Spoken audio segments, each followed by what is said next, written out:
Good evening, dear students. I am Rajesh and you are watching Learning with Rajesh YouTube channel. Dear student, जैसा कि आपको पता है कि आज़ादी का अमृत महोत्सव चला हुआ है और वो आपको पता है कि आज़ादी हमें वैसे ही नहीं मिली। हमारे देश के बहुत से स्वतंत्रता सेनानियों ने अपनी जान की कुर्बानी देकर हमें यह आज़ादी दिलाई है। उसी सीरीज़ में आज हम खुदीराम बोस जी के बारे में उनको सत सत नमन करते हुए उनके बारे में जानेंगे कि आज का इतिहास 11 अगस्त का इतिहास क्या कहता है। उसके बारे में खुदीराम बोस जी के बारे में हम जानेंगे। चलिए शुरू करते हैं। खुदीराम बोस जी भारत के एक स्वतंत्रता सेनानी क्रांतिकारी थे, आपको पता है। तो खुदीराम बोस जी का जन्म 3 दिसंबर 1889 को मेदिनीपुर के एक छोटे से कस्बे महोबनी में हुआ था और मेदिनीपुर आपको पता है कि पश्चिमी बंगाल में है। अब हमने जाना कि छोटी सी उम्र में उनके माता पिता का देहांत हो गया और उनकी बड़ी बहन अपरूपा राय ने उनका पालन पोषण किया और उनके अपरूपा राय के पति ने उनको पढ़ाया लिखाया। उसके बाद वो एक संगठन के मुख्य नेता भी रहे हैं जिनका नाम है युगांतर संगठन, जो कि भारत का एक क्रांतिकारी संगठन था।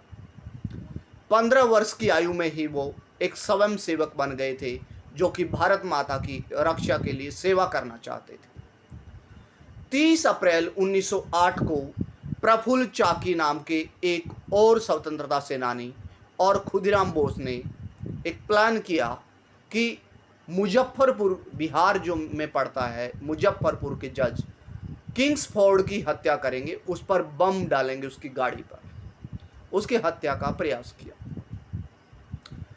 हुआ क्या कि उस दिन किंग्सफोर्ड और एक ब्रिटिश बैरिस्टर कैनेडी अपनी पत्नी और बेटी के साथ यात्रा कर रहे थे। 2 गाड़ियां समानांतर चल रही थी।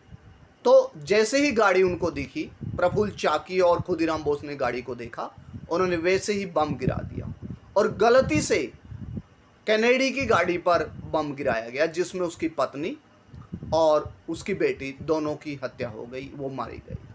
लेकिन गलती से बम 2 महिलाओं के बारे में मैंने आपको बता दिया।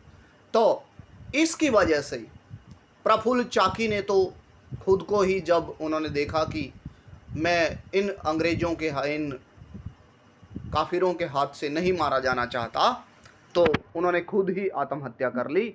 लेकिन उसके बाद हमने जाना कि खुदीराम बोस को गिरफ्तार कर लिया गया और 11 अगस्त 1908 को बहुत छोटी सी उम्र में, आपने देखा 1889 में दिसंबर में उनका जन्म हुआ और 11 अगस्त 1908 को करीब 18.5 साल की उम्र में उनको फांसी दे दी गई। यानी वो भारत के युवा शहीदों में से एक, भारत माता के लिए शहीद हो गई।